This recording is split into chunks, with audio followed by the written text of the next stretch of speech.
right, let's go ahead and get started. I know there's not too many people in attendance today, so I think we have a good backup plan that we want to utilize your time efficiently. So I'll run through the PowerPoint quickly for those that are online and/or in person, and then hear from those folks. And then if we can spend the last bit of time just together looking at the draft zoning map, discussing a few areas that staff would like your oversight on, I think that would be helpful.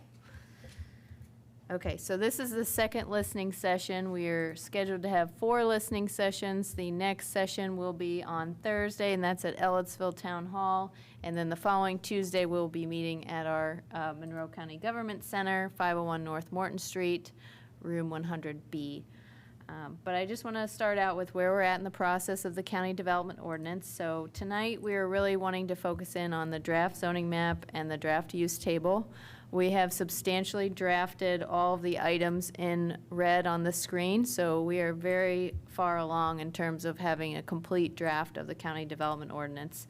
So we are hoping that following these meetings, we will be to the point where we can move on to Module 3, fully draft that, and be hopeful that, or hopefully be moving towards public hearings next year with the hope of adoption. So the last time the entire ordinance was updated was in 1997. The number of zones are being reduced from 45 to 16, and the number of uses are being reduced from 372 to 174. The purpose of this is to make the ordinance clear, more predictable, and also bring it up to date with changes that have happened at the state level in terms of statutory changes, as well as things that are everyday occurrences at the planning office. We want to incorporate those, make that easier for the public.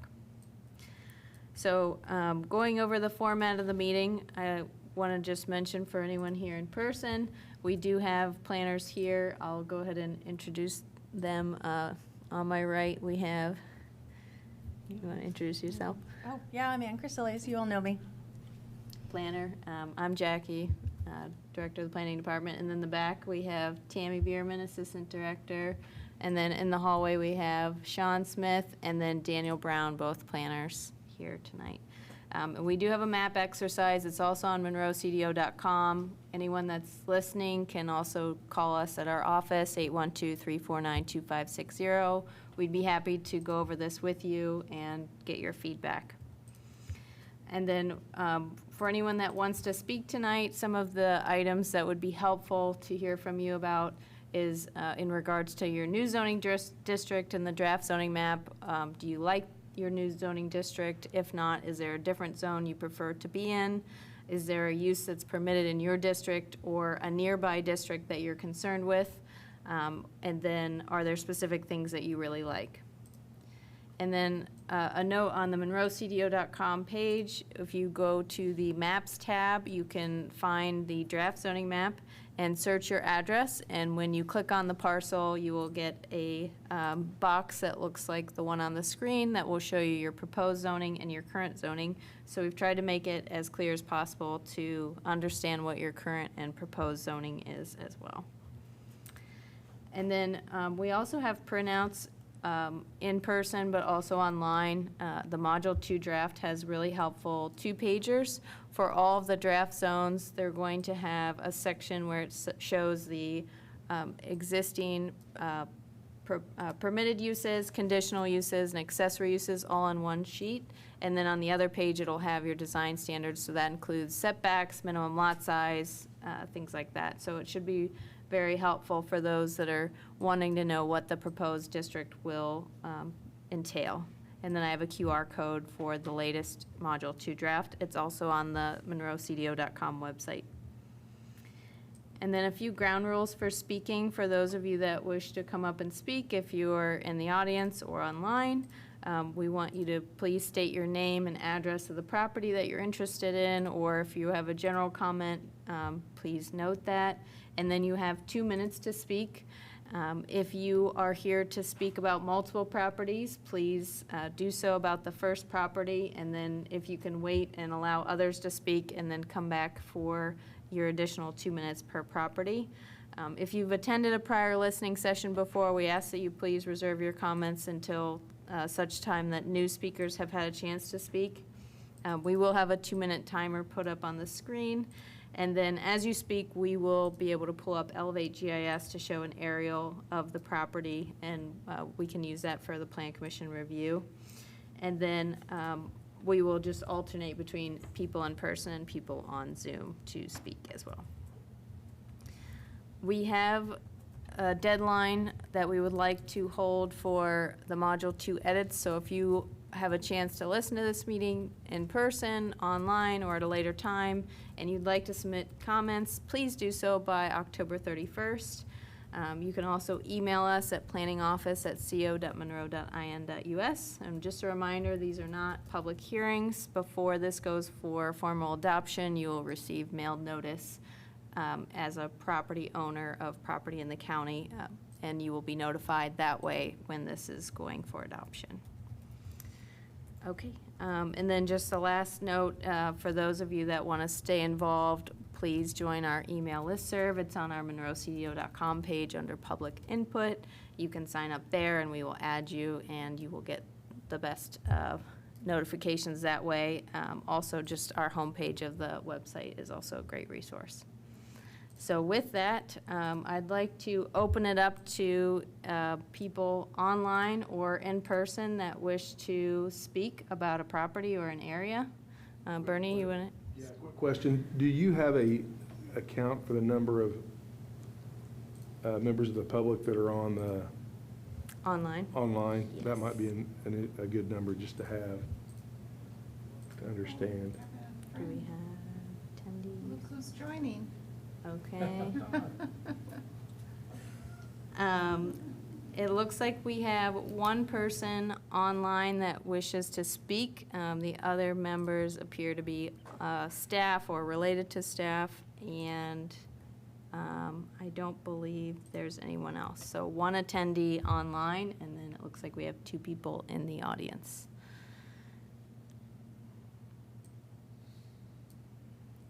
So I was hoping that we would be able to start with some comments and then maybe move it back to the Plan Commission for some, a little bit of a work session to utilize your time efficiently. Does that sound okay to everyone? Sounds great, Jackie. Okay. It looks like we have someone new on Zoom that wishes to speak, Guy Loftman. If you can unmute him. Hey. We can hear you, Guy. Can you hear me? Yep. Can you hear Great. us? Okay. Thank you. I started looking at this yesterday and am reducing the number of zones is certainly and the uses is excellent. As you know, I work on the Board of Zoning Appeals, and smaller is going to be easier, I think, for the public. My overall question is that I really hope that, and it's hard to tell by looking at this map, that one of the goals is to keep country country. I think I've said I've been here for many years, and over 50, and I've always said one of the great advantages of Monroe County is its mix of rural and urban. And we have seen the urban sprawling. And I hope that the County Plan Commission will keep urban sprawl from happening. I don't see my timer here any place on my screen, so let me know when to shut up. I live at 4835 South Victor Pike, and next door to that is 4691 South Victor Pike, which was the old Robertson Farm, which was up for a planned unit development allowing much greater density. And I understand from communication with Jackie that although the map shows that would be 5 units per acre, almost 5 units per acre, that is public, that is going to remain with the what I'm gonna call the brown, not the yellow, now that you've got that map up, and that's a great relief to me. And is recognition, that we want to keep that beautiful old farm property rural, and I greatly appreciate that. And if there's any generic question I have, it's what areas are being changed from rural to urban that aren't already subdivided? So thank you for your work and for keeping the Robertson Farm not high density. And so that's my comment. Thank you.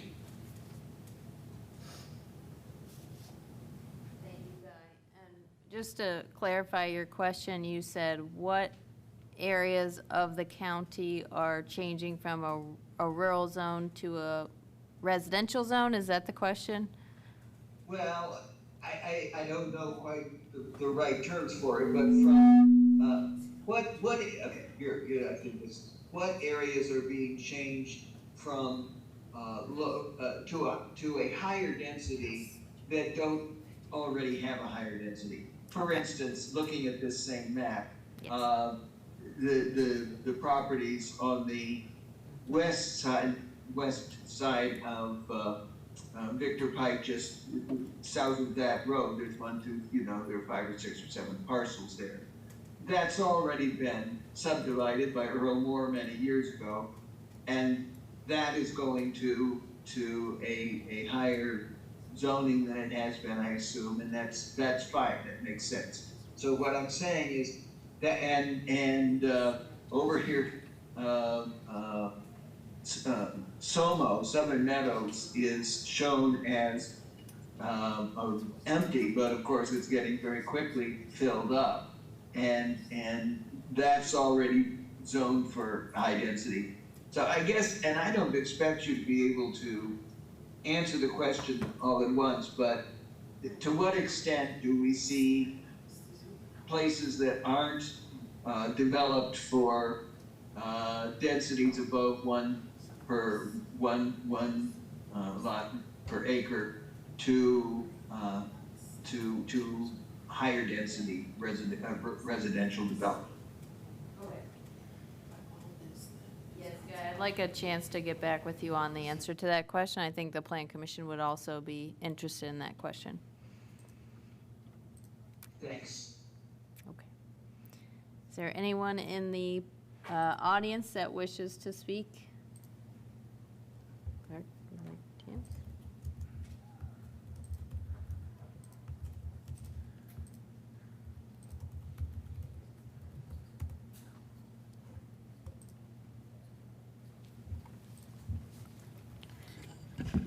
I already signed this back there. Do I need to sign it again here? That's okay. Okay. Just state your name if you can. Good afternoon. My name's Clark Greiner. I'm with the Bloomington Economic Development Corporation. The reason why I'm here, I wanted to kind of follow up on some of the conversation that we had at the last CDO meeting and maybe get more specific on some of the numbers that we're seeing with regards to some of the businesses and how that applies to the CDO and some of the things that we are doing and what we're seeing. The BEDC, we work all across all of Monroe County, so that includes all our small communities around out in more rural parts of Monroe County as well as Bloomington. And what we do is we try to do what we refer to as business retention, expansion, and attraction. So we work across traded sectors that actually help larger traded sector businesses conduct their business not only locally but also on a local basis, statewide basis, and national and then international basis. And as we talked last time,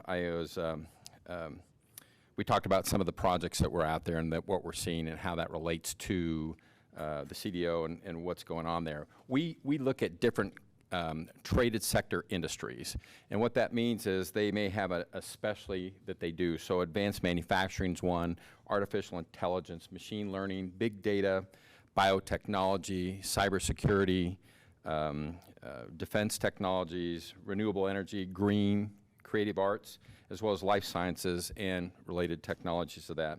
And by focusing on these industries, it allows the BEDC to establish both aspirational and achievable goals as part of an economic vitality project, and that's a program that we have going right now that's kind of running parallel with the CDO.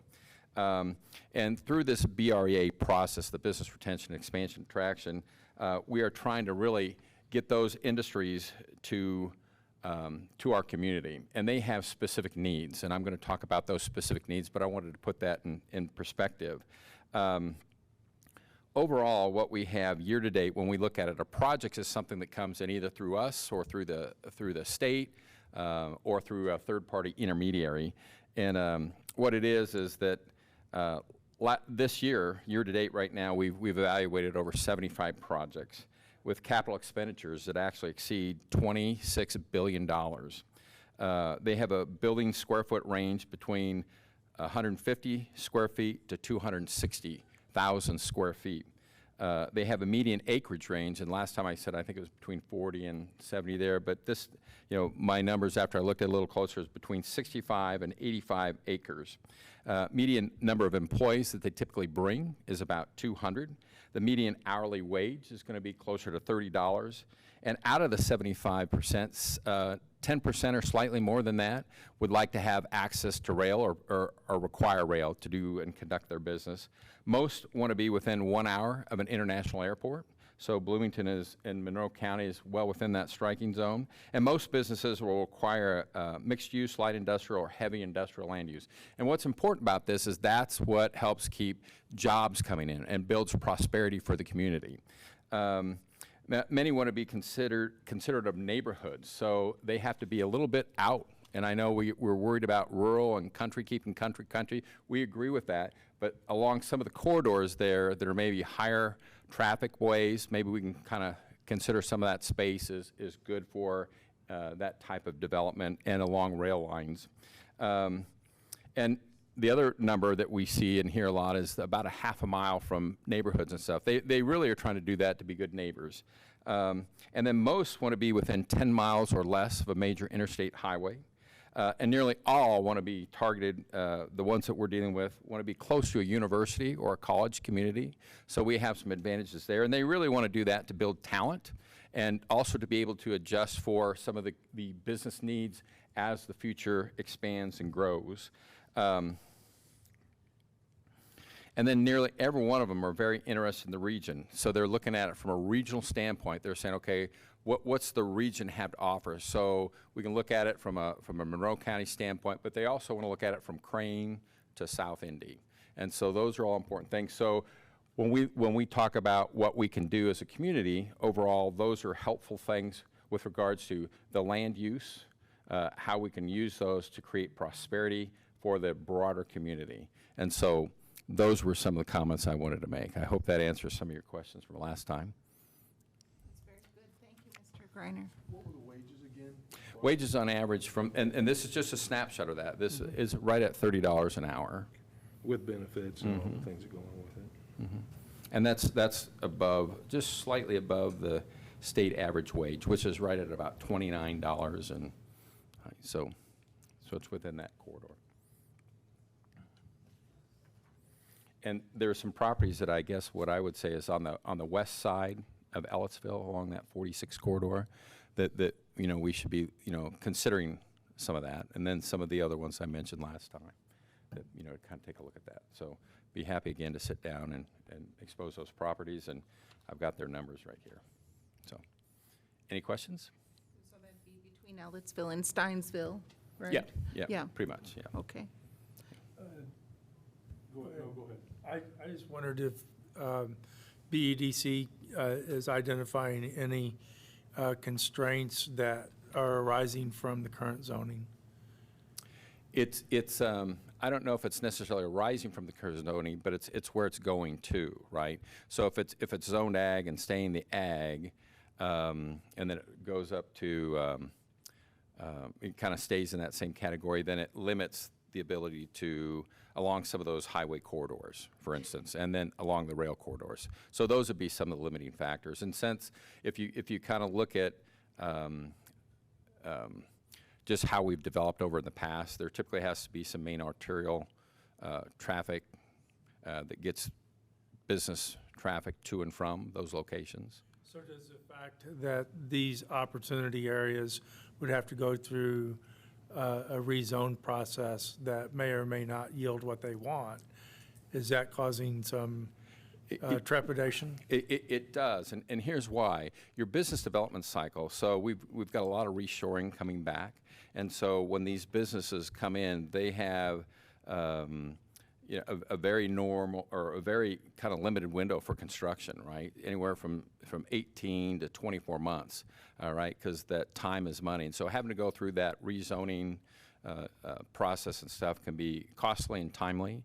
And the other thing is whether we, we all love our community tremendously and stuff, but there's other communities out there where they may not have to go through some of those efforts. And so we are competing at a certain level for those. And so what we want to do is make sure that the targeted industries that we're going after, the ones that I mentioned, have a more natural path to be able to go through that is kind of welcoming, but still thoughtful, right? We still want to be mindful of those things. And so if we can be considerate of that, look at the infrastructure and make sure we're kind of planning that in a purposeful way, then I think we can overcome that. But those are some of the challenges that we have to compete against. Yeah.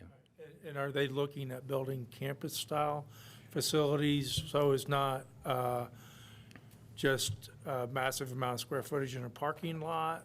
Are there businesses that are looking to do that design concept that would be sort of that campus where there are certain employee amenities associated with the property? I think it would be mixed. Some of the industries that we're going after, for instance, there were some nice, we worked on a very nice project for the airport. They kind of had a campus mentality. They were going to have some engineering, design concepts, and then they were going to have other areas where there was workshop type things, conversion type things.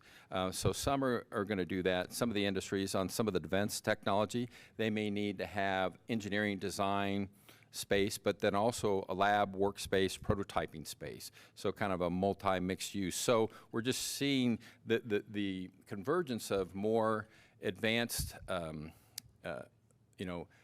educational requirements on their engineering side of it that need to get closer to the development, build, construction side. So just maybe a little more engagement, a little more tackiness there on that. And then also proximity to Crane, for instance. When you're working as a defense contractor, you need to be a little bit closer. And so Bloomington is, in Monroe County, is very well situated for that. I always, again, kind of talk about Crane Northgate.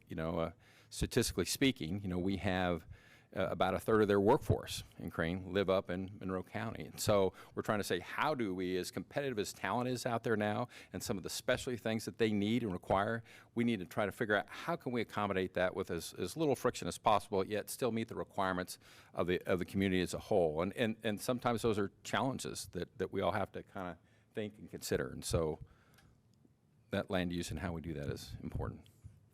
So Clark, looking through the use table, and the one thing we've done is we've looked at going from, I think, 374 uses to 372 uses down to 174. And I'm wondering, have you looked at any of those proposed uses? I've glanced at them. I haven't got to the detail that I want. I'm hoping to kind of continue to do that. These Band-Aids on my fingers are from turning through the CDO doc. So, no, I wish I, but anyhow, no, but that's something we want to look at a lot closer and stuff, and I can give some feedback, yeah. I think we would learn from you if you took a look at those to see if we were maybe missing something. Yeah, we'll be happy to do that. And Clark, there's a question on the chat. Can you just state your name and which organization you're speaking for? Yeah, my name's Clark Greiner. I'm with the Bloomington Economic Development Corporation. Thank you. Mr. Enright Randolph had a question as well. Yeah, I guess since we'll be doing a few of these, and it seems like you came to the last one and you might come to the next one, and it's nice to see you here today. I guess what kind of drivers would the interstate and being next to a rail corridor bring for enticing businesses? And if there's any way you could give us feedback on that, because that might be a good area to permit some more of these types of uses, especially if that's a driver in Right. kind of the business and, sector that you're in.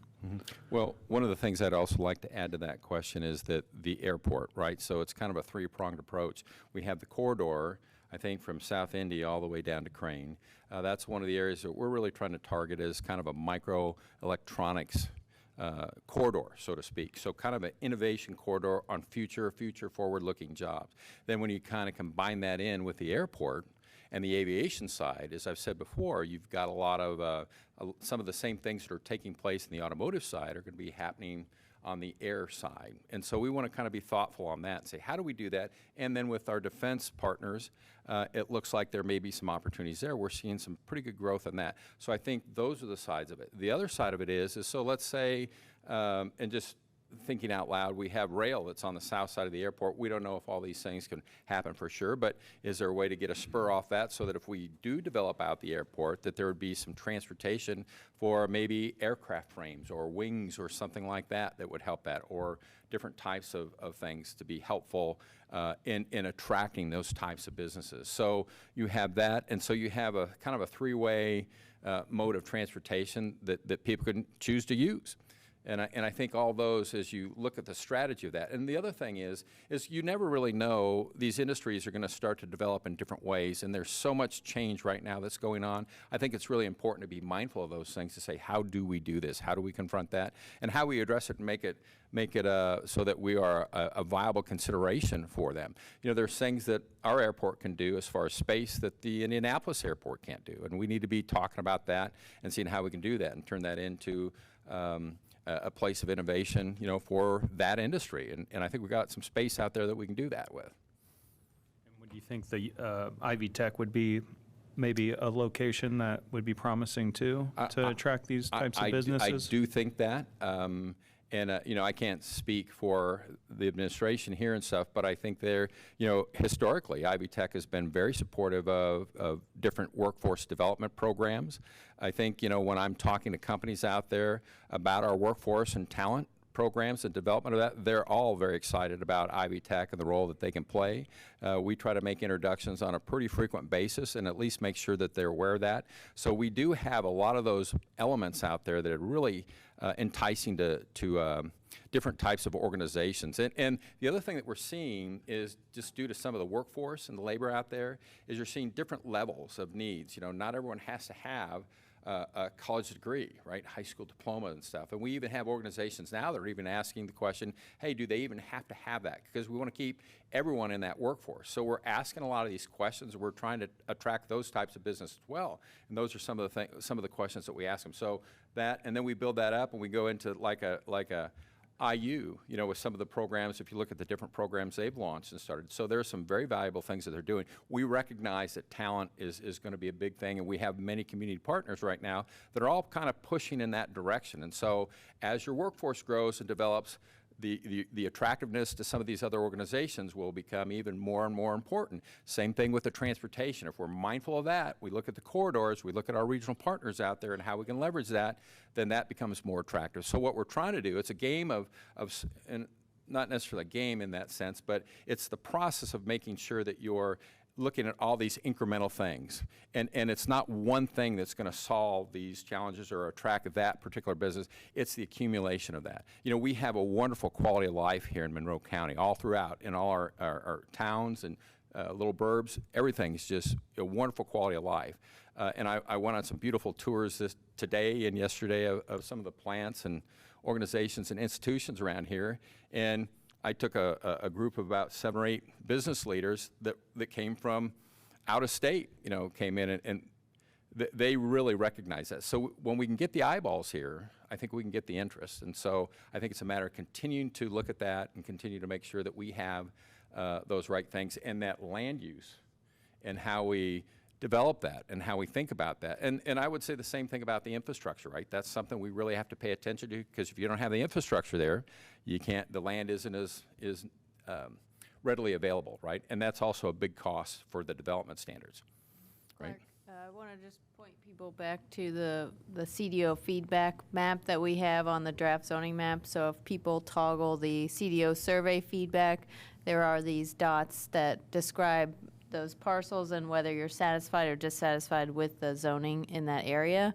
I know you're talking broadly about the county, but it would be very helpful, I think, for staff and the Plan Commission if you can actually address and identify which parcels you're talking about and what you would like them to be zoned based on the use table. And we could work with you on that if Okay. you have questions. Well, maybe if I could get with you at another time and sit down and kind of go through those on a more one-on-one basis. Okay. Some of the strategic ones. Who are we competing with? What other communities, what factors cause us to be in competition with other communities that companies, corporations, the business leaders that came to town, who are they? What's our competition? Well, that varies, and it will actually depend, depending upon what that specific business requirement is for that. So some come in and they say, look, we have to be in a college town. So then it's pretty obvious who we're going to be competing with if they want to be in the state of Indiana. So that's one factor. Other factors are we need to be close to our market.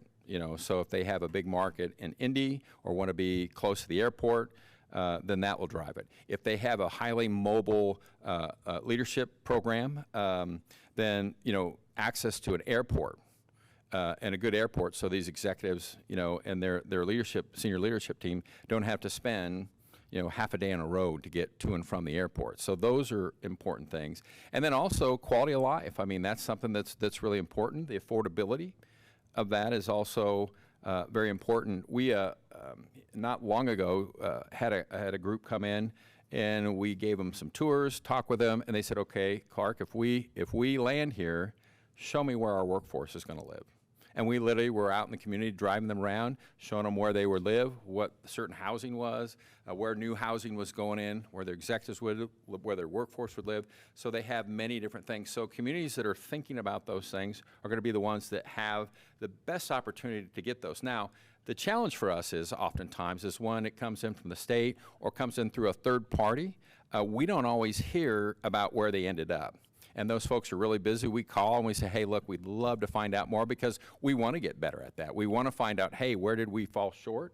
What are some of the challenges that you saw of why you couldn't be here? Some of it could be as simple as, hey, they already had a vacant building. It met our needs closer than what your facility has. Or they have a structure up there and you guys have a greenfield. We can be in that turning revenue. Workforce and stuff are all kind of the same. And we can be turning revenue within 6 months as opposed to 24 months. And so those are some of the things. So when we get these requests in, they may say, look, we're looking for a facility or a building and or a greenfield. Well, when you're competing from those, and oftentimes we almost always are, whoever has that vacant space usually has an advantage of you. So there's some of those things, and those are other tactical things. So if we haven't been able to build industrial property, as I've mentioned before, easily, and when I say that, using that kind of loosely, but if it's not available, then it makes us fairly uncompetitive in today's market, right? Just the velocity of that. And we're seeing a lot come back in. And literally, last year was a record year for opportunities we viewed. This year, we're ahead of last year. So, but we've got some exciting stuff right now we're talking about. So hopefully we'll be able to make some announcements in not too distant future, but we have to wait and see. Yeah, thank you. Thank you for your good work and for trying to attract talented business owners to our community, people who will make opportunities for our people. Well, thank you, Yeah. and you're welcome. Thank you. I really enjoy doing it, so Yeah. appreciate your support. Any other questions? Thank you.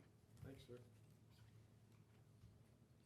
I will just note on the screen, I did pull up, we had a focus group back in March, and one of the discussion topics was economic development, and staff did go through the draft zone versus the current zoning, and so one of the discussion points that we had was related to the number of properties that are zoned industrial, and if we're going to be increasing or decreasing that. So just in terms of business and industrial lands, we are seeing a small reduction. So as you're looking at the zoning map, as you're looking at the draft if we want to increase the amount of land that's zoned for business or industrial along some of the areas that were discussed or other areas, we would be able to come back to this and update this as well. Thanks for that information. I was looking and I kind of got a sense that it was looking like a reduction of those spaces and, Yes. But an increase at the airport, right? So there's an increase at the airport zone. Right, which is going to open up some flexibility of some of those uses. Yes. But I think that the reasoning for the decrease for business and industrial may be in how those properties are currently being utilized. We have some carryover from the old ordinance to our current ordinance. We have a zone called pre-existing business, and that was essentially there are some lots that have no longer utilize the properties for business use instead residential. And so we've updated that to reflect them as they currently are being used. But that means that there's a total decrease in the number of business zones. We didn't go in and replace business zones in other places. So that's something that the Plan Commission may want to consider is where are some suitable areas that are not zone business needing to be added in the county. If I'm not mistaken, what I heard Mr. Greiner say was that the airport zone is kind of under consideration as a business development zone for the Crane and Department of Defense industries that you're trying to attract, as well as the air manufacturing industry. And so that we've increased that airport zone by 142.7 acres is pretty significant, isn't it, Mr. Greiner? I think, and I'm sure you, your input was influential in that, so that looks like good planning, good planning. Yeah. So that's good. Is there, oh, go ahead. Do you know the area of the actual airport itself? And then, and I don't have the map in front of me, but I'm wondering the difference in the area of the airport relative, can you zoom in on that? We can see what areas are zoned for the airport uses, because I know we were going to speak to the airport about some of the uses that they have people inquiring about and what they think maybe their needs are. So you're wanting me to flash between what's currently zoned airport and what's proposed to be zoned airport? Yeah, that would be Okay. good. Mhm. So, in terms of the changes, right now I have the proposed zoning up, so this is the airport area highlighted here. And then this is the area that's currently zoned airport. So you see some change on the west side. You also see, we're increasing some of the area on the south and east sides as well.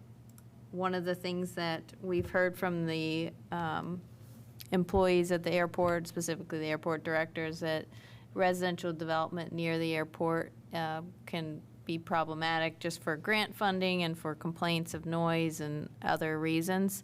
And so there is a discussion on trying to discourage any kind of residential around this area, which makes it suitable possibly for some of those other business uses. But I will note that this area is also in a critical drainage area, and we do have karst features near the airport, so we still have to be sensitive to some of the topography and environmental constraints. And that was going to be my next question, is because I know that area of the county has got some of those ordinance-defined limitations, and how those are affecting that what was it, from 919 acres to 1,036 acres or something like that. 1,062 acres, excuse me. What overlay restrictions are going to be there that will cause issues on how much of that's actually a net gain? You see what I'm saying? With the overlay constraints, we picked up 15%, but how much of that is a net gain? Right. And that would be a hard thing to do unless we looked at what the ordinance overlays were now or 5 years ago versus what they're going to be under the CDO. Total, yes. Exactly. Yeah. And that's that that would be- supply and demand issue that I think Right. that we still have to be aware of. Right, and I know there was a discussion last meeting about potentially having the zone better reflect the environmental constraints, but we want to caution against intertwining zoning and environmental constraints, because those two things do need to be separate from each other and have different and distinct requirements. So, you know, if you do have a property that is an environmental constraint overlay or in the floodway or critical drainage area, it needs to also reflect those restrictions in other parts of the ordinance. And it may not restrict your use, but it could restrict the developable land. So it is, yeah. Is there anyone else in the audience or on Zoom that wishes to speak regarding a property? Okay, looks like we have somebody that wishes to ask an additional question. Is there, before I get back to Guy, since he already spoke, is there anyone else on Zoom or in person that wishes to speak? Okay. Guy, do you want to go ahead and speak? Sure. It was interesting. We've lost you, Guy.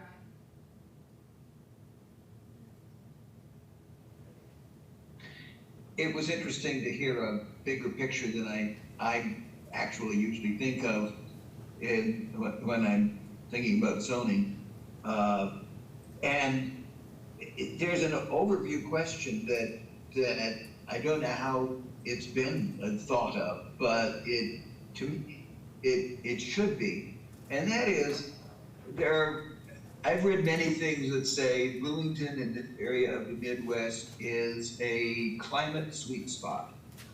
As the climate warms and becomes, sorry about that, and becomes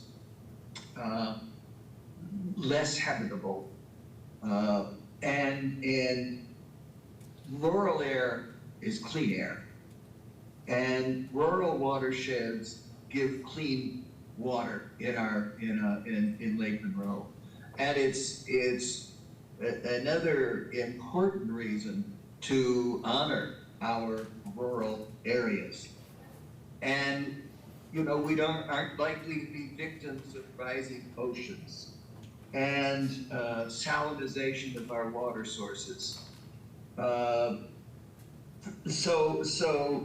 And one of the things we need to recognize is we're going to have climate refugees, and some of them will have money and some won't. And those are hard things to plan around, but on the other hand, they're things that are going to happen in all likelihood, so we better plan around them. Thank you. Thank you, Guy. Is there anyone else that wishes to speak? Otherwise, we can move towards having a staff discussion with the Plan Commission for the remainder of the time. Okay. Does anybody have any further questions or comments for us or for staff? I had a clarification Yes, question. Mr. Enright Randolph. And when we were talking about the airport, I don't know if I heard it wrong, but there, from my looking at the proposed and the current, there has been no shift on the south side, and I thought you said there's been some changes on the south side. And if not, that's fine. It's probably not really, I mean, it's a good question to know, but that's kind of was my taking from looking at this, unless I'm not seeing, and if so, it must have been very minimal. So I just was curious about that. Yes, let me double check, because I think that there was some discussion, so there's some changes from airport to institutional on the south side. I believe we were also talking about just general industrial on some of the airport zones, if they should be zoned airport or general industrial. But as I have it up on the screen, you can tell what the proposed zone and then what the current zoning is. So there's LI to airport.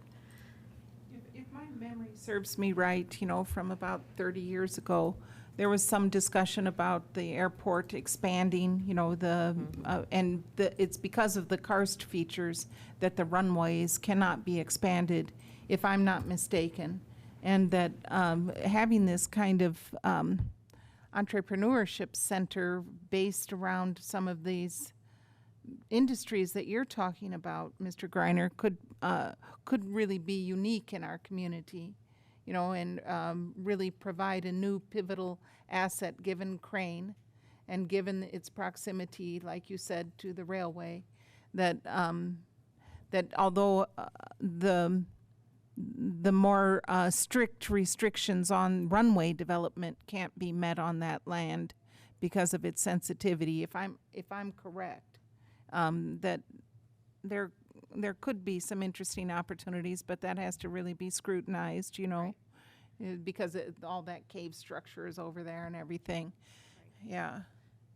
So I don't see anything changed on the south side, and maybe, so just wanted to say that I see the parcel kind of to the northwest that's being incorporated. That might be several parcels. I have the dissolved layer on, and then I see the other two zones kind of on the north end, northeast side of that being incorporated. And I'm not sure about the other zones adjacent to the airport on the south side, if we're just allowing more uses there, but as far as the airport zone itself, I just see those incorporations to the north, kind of on the east side and west side, so. So that could be a discussion point if you'd like to see the airport area expanded.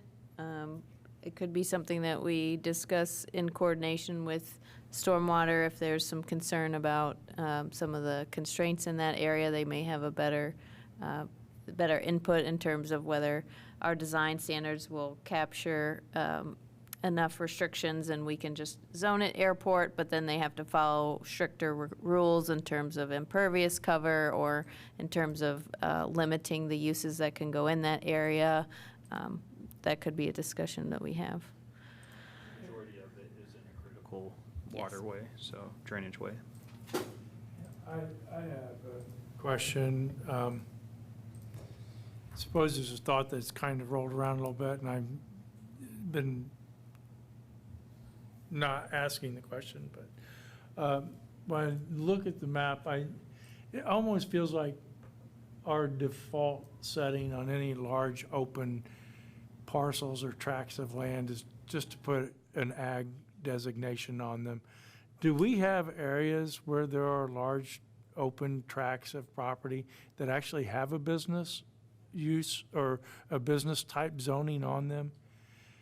You know, especially along 69, you know, as I travel up 69, I look left and right, and there's large tracts open. I realize it's constrained by, to a degree, by availability of infrastructure such as water and sewer.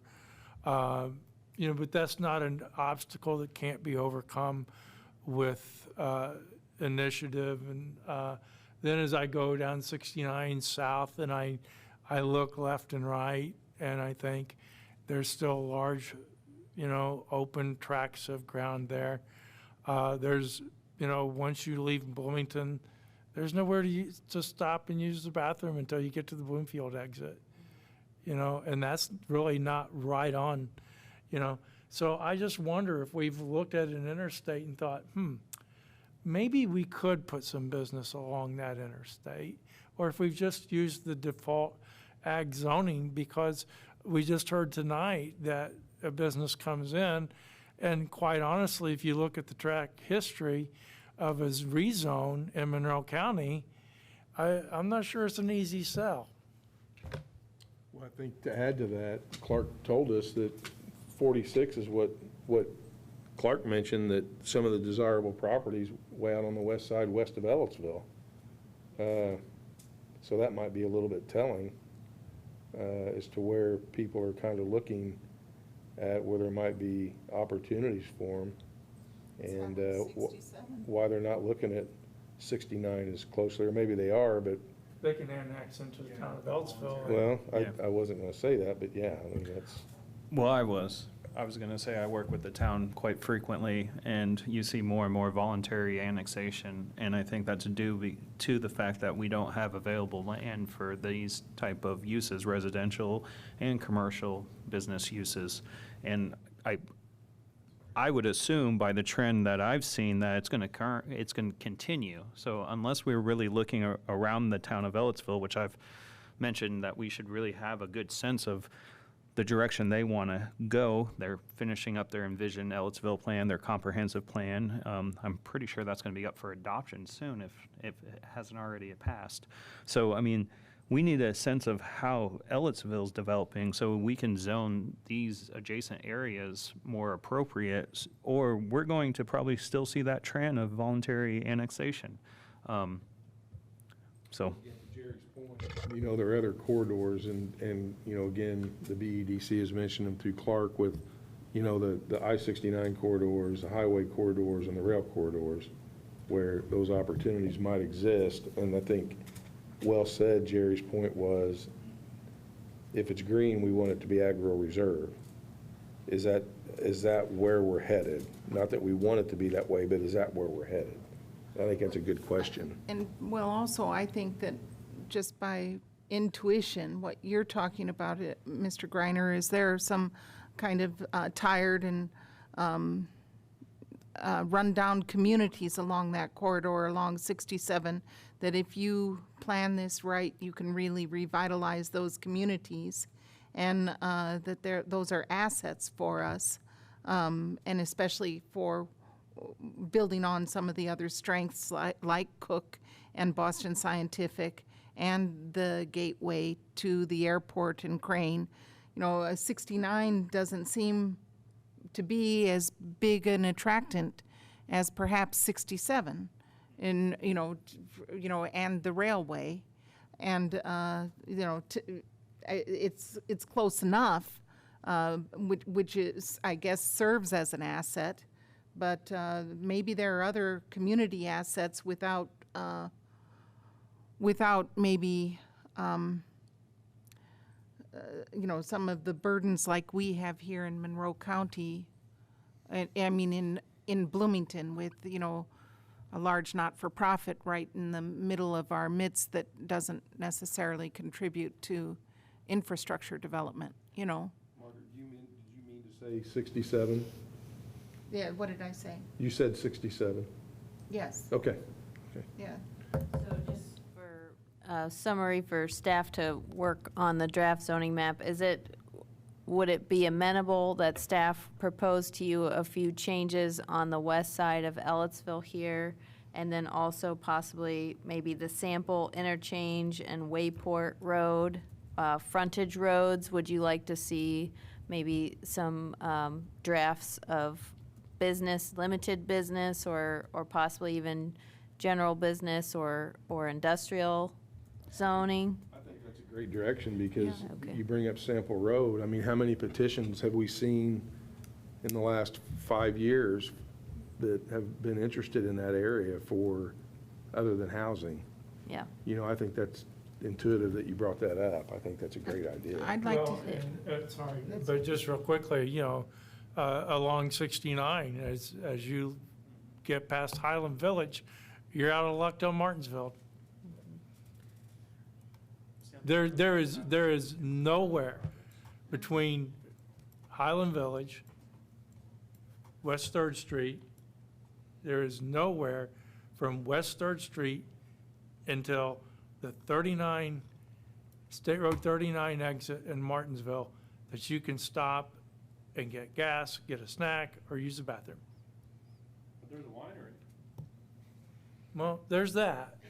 So on the airport section too, real quick, so there was an area, and this goes back a few years, but the area south of the airport, between 45 and the airport, was zoned, had the BI overlay on it, and that was I think it was a good idea to try whenever it was put in. It just didn't work very well for people.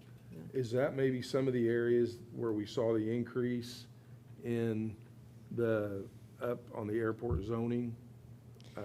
because we took the BI overlay off some of those parcels that were there prior? That's a good question. Let me check. And that's just to think about and talk about later. I mean, Okay. the data is important, I think, but, because I'm just trying to figure out where the 145 acres came from. Was it because the actual airport proper expanded with some of the improvements that have been done since 1997? And as far as extending runways, and, that's another great topic, because extending runways over some of the karst features and the things that are on the west side, I mean, they're there. Yeah. Maybe that's got to have a different understanding as to what we can do there.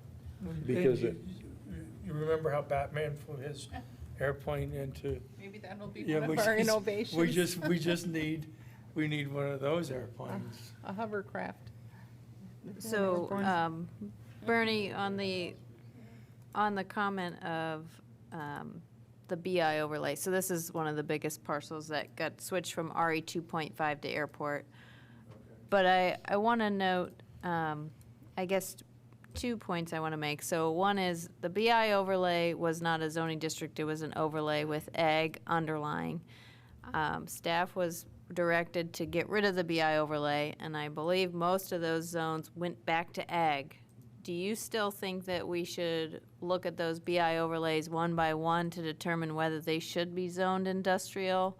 Or do you think there's, what direction would you like to give staff on that? I worked with a couple BI overlay projects years ago, and the math never worked. It was kind of like what was the zone we had that was what was the term, Jerry? Cluster zoning. Right. The cluster zone, great concept, but the math didn't work for people. They couldn't make a property work with the math. I didn't even know we did any active reference to BI overlay, because I remember it being discussed and coming into existence when I was on town board back in 2000, and by the time I came on Plan Commission in 2002, it was already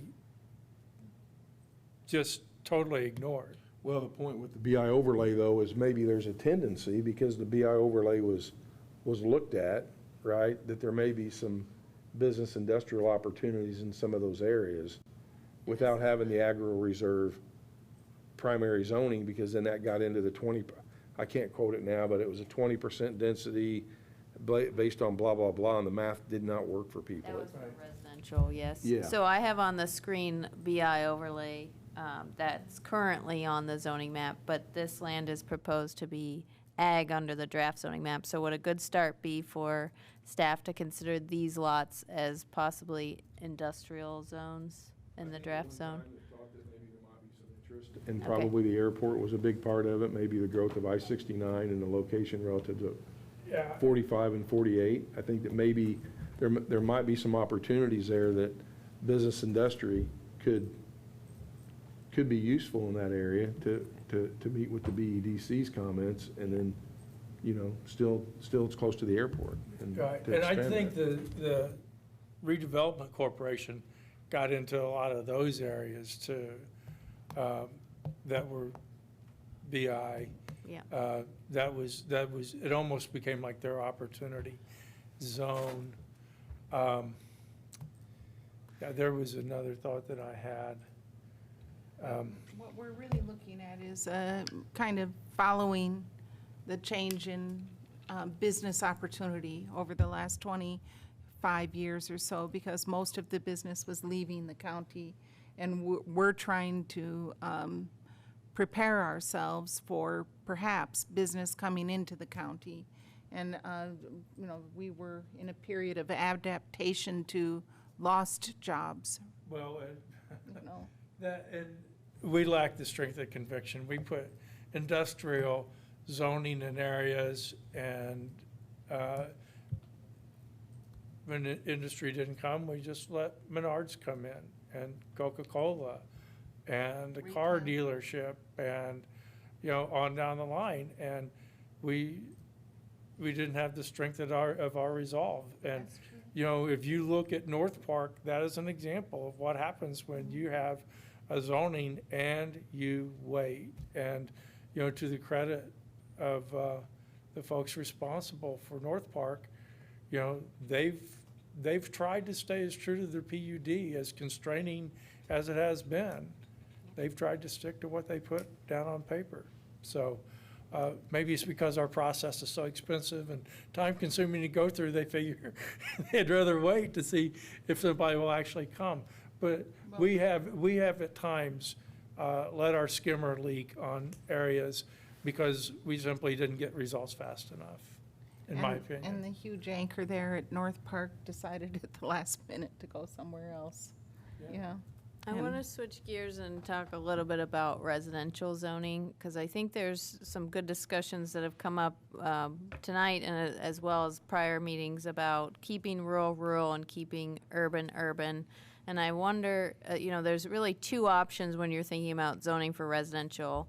One is infill, and I know that can be a term that maybe people don't appreciate or don't like, but it's in what I'm discussing is an area that's zoned for lower density, that you increase the density and you may see some lots be developed at a higher density. Now that could be for county scale, that could be a single family home being switched into a two-family home that, you know, of that scale, or it could be higher scale than that. The other option is zoning land nearby current residential for residential development, which would be further expansion into possibly like an agricultural area or conservation residential area, because the majority of the county is zoned ag, conservation residential, or forest reserve. So if you really want to keep those boundaries and yet you're wanting to accommodate or hear people in terms of, you know, more residential, more single family, then, you know, we have to think about where that belongs, what the scale looks like, and those kinds of discussions. So right now, under the draft zoning map, staff has proposed that the areas within the city boundaries, these areas are already zoned for higher density. We also see a lot of movement around the town of Ellettsville, like south of Ellettsville. This area could be upzoned for higher development or higher density through here. So these are some of the areas that we want you to think about in terms of residential development and what the scale looks like. What is a good lot size for the county? What are good development types for the county? What fits? And so I want to bring that to your attention. Right, and that's an old conversation, even going back to the comprehensive plan couple of decades ago. And that is, if you don't have those opportunities adjacent to where residential currently is, you get leapfrogging. The idea of urban sprawl in Monroe County is not what is typically urban sprawl. It's the result of there's no opportunity, so people leapfrog and they go out and they do the PUD or they do the rezone because they find some tangential connection and say, well, you know, we're close to this, so we should be able to go to this. And there's no control. The county's never taken a proactive role in directing where residential went and giving developers an opportunity to do residential in certain areas. And they simply just move on. They leapfrog. And that's why we have these outposts of you know, fairly dense residential development where people have just simply jumped the line. You know, so I like what you're talking about, where we actually say, these are already here. Let's try to expand off of this instead of having something blow in the wind and land out here. So I appreciate that. Thank you.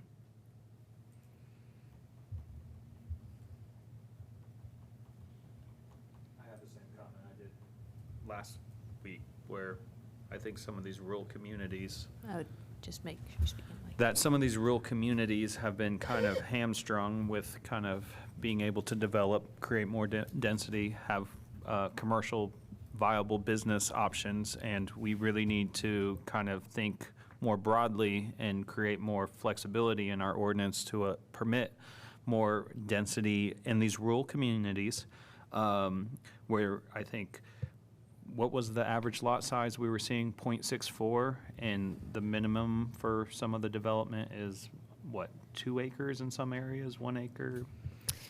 But there's already a lot of parcels out there that are at 0.64 acres that has a home where people live. And I think we need to move in that direction for these rural communities and not force people to buy an acre of property when they only want to do, one single home, because that then is just going to go into the cost of someone to procure or buy, a piece of property in Monroe County. Again, we had that plan, the proposed rural zoning framework that added a lot of this type of flexibility, and I feel like we're not even referring to that anymore when we start looking at the zoning map and the allowable uses in these rural areas of the county. I actually had a question I wanted to ask Guy Loftman, if he's still here. He talked about keeping rural, or I don't want to misspeak, but he's talking about he wants to kind of really minimize some of the impact. But I'm really curious if that's just in a broader sense of the county. But if you kind of drill in a little bit, what maybe his thoughts are of these rural communities and allowing more development to occur, more density, and, more potential options for business. But that's my feeling on it, is we have created this pre-existing non-conforming aspect to our ordinance where no one has any ability to do anything on their property without maybe going through a variance process, or where it just becomes infeasible. And we really need to lighten the restraints or compliance measures put on to these rural communities to allow them to have some growth. And if that's allowing more density for residential or more zoning for commercial use, that's the direction I think I've heard throughout my time serving on the Plan Commission or as elected county surveyor. Mr. Greiner?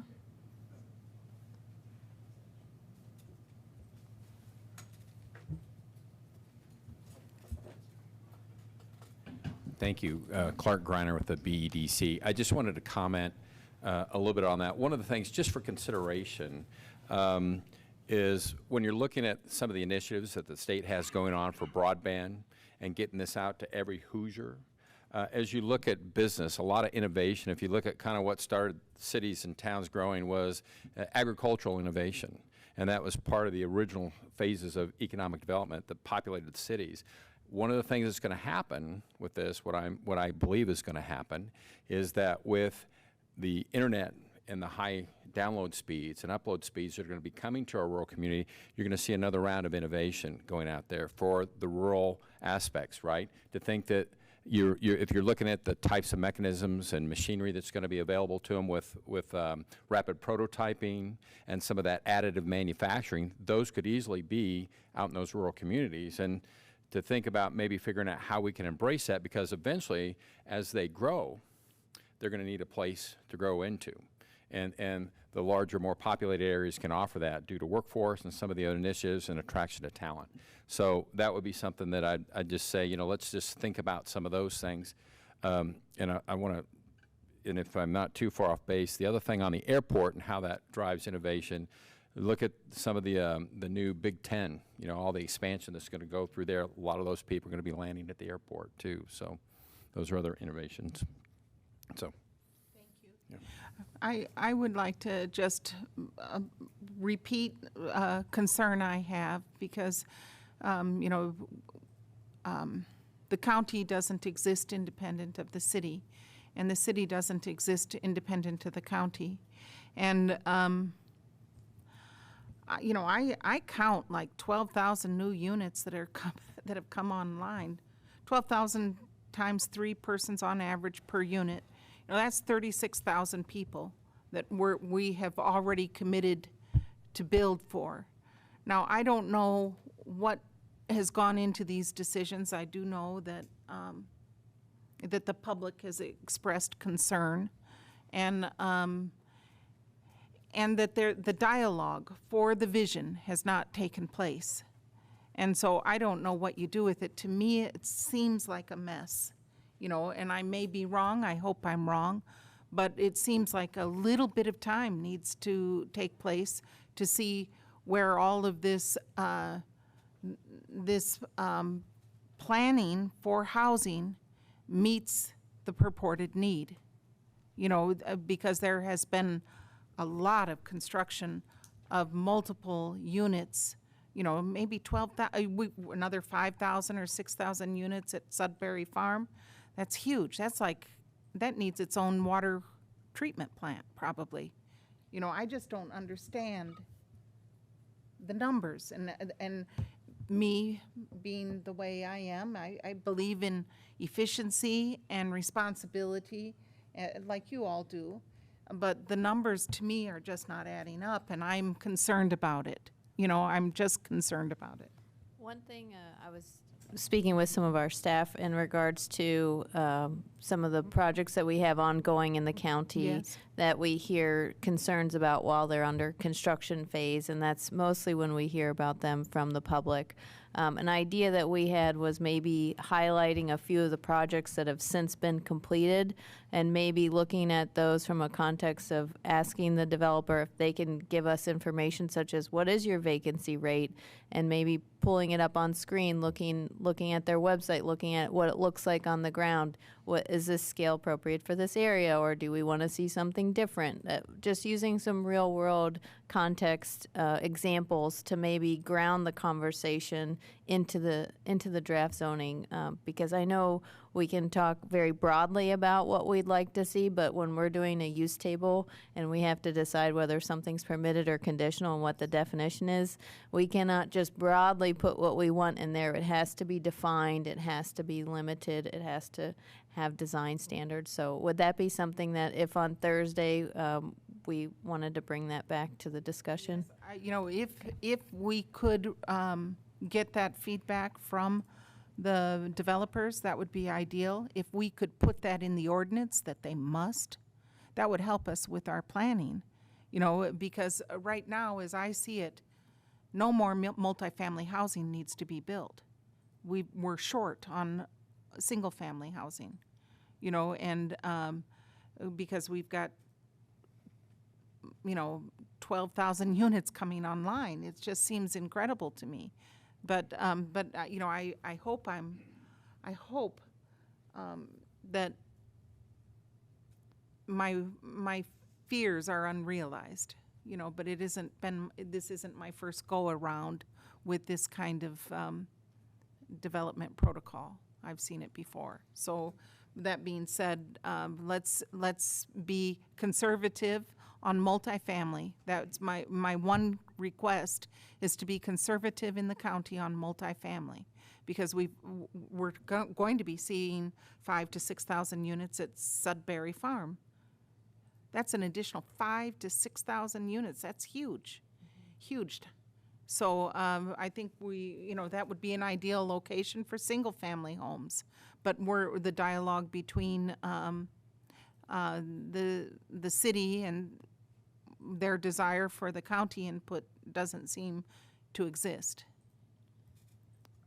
So I would like to make just one comment, and when we say units don't necessarily reflect, you know, exactly what is being built. So those could be rental units, you know. I do feel like the county can serve as a relief valve if the city's not going to provide options to buy.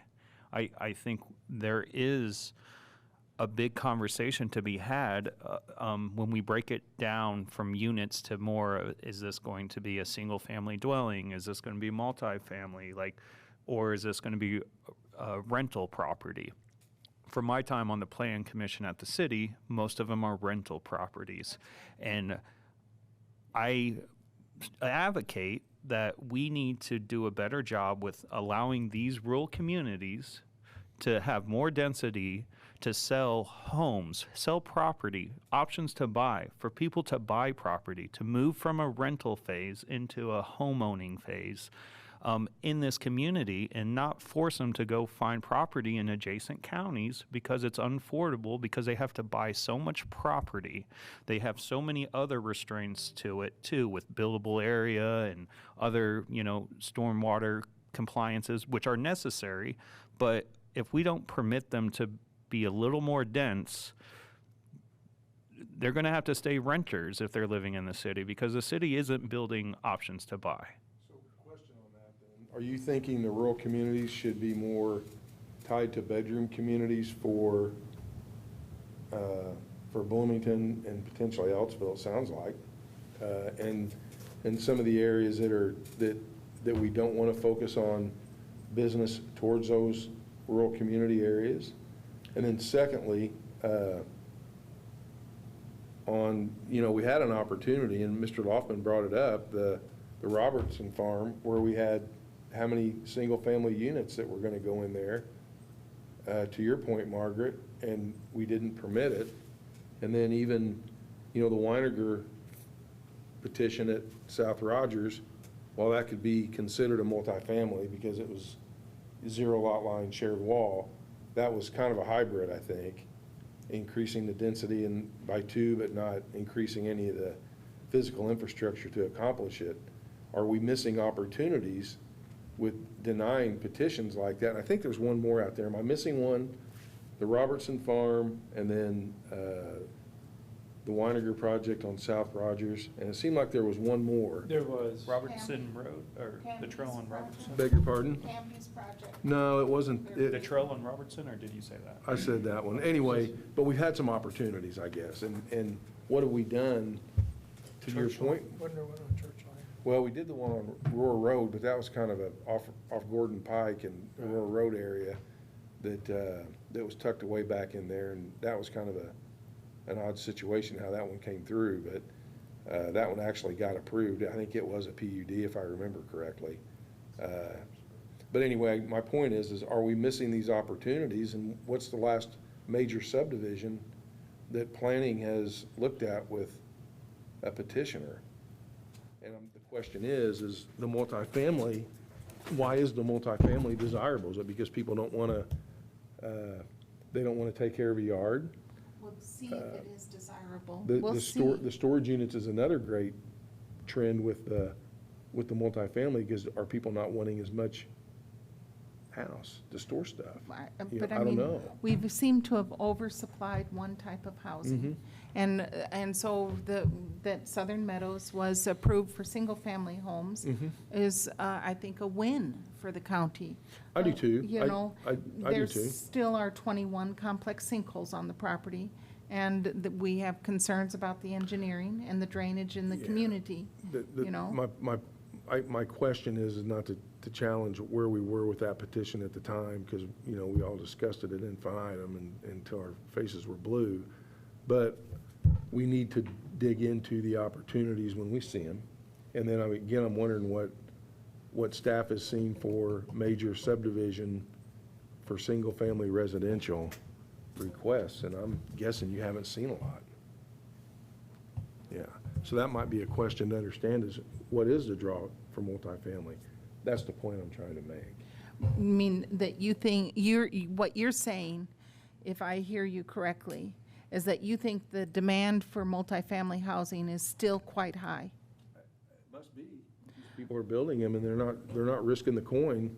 But they're all not open yet, so don't you think we should be prudent and, with our land and see what shakes out from this hyper I think we should development? always be prudent, and it's not our land. No, I right? mean our It's- county's land, Well, it's, we're planning for it. It's individual property owners' land, and they're risking their money and their effort and their time in order to put forth the potential within the county's ordinances. And I'm just trying to understand how this ordinance is trying to match the demand that's out there. And I don't have an answer to that question. No, and I think that we are prudent to allow a little time because so much has not even yet hit the market. You know, what's happening on South Walnut Street, South Rogers Road.